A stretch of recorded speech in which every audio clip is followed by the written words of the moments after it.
Tara na mga kaibigan, mag-impake na ng gamit dahil tinatawag na tayo ng Pilipinas. Simula sa napakagandang beaches ng Boracay hanggang sa makulay na kalsada ng Maynila, ang Pilipinas ay punong-puno ng mga karanasang hindi malilimutan. Isipin mo, island hopping sa Palawan, akyat sa Chocolate Hills sa Bohol, at diving sa malinaw na tubig ng Cebu. At syempre, ang pagkain. Humanda sa pagsasawa sa adobo, sinigang, at sa sikat na balut. Hindi rin natin kalilimutan ang mga ngiti at mabuting pagtanggap ng mga Pilipino. Parang nasa bahay ka lang. Kahit habol mo ay talon sa Siquijor, trekking sa Banawe Rice Terraces, o simpleng pagbababad sa araw sa Siargao, laging may naghihintay na kakaibang karanasan.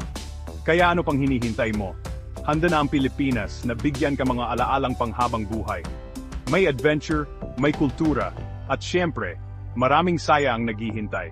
Huwag lang mangarap, gawin mo na. Mag-book na ng trip mo ngayon at tuklasin kung bakit mas masaya sa Pilipinas.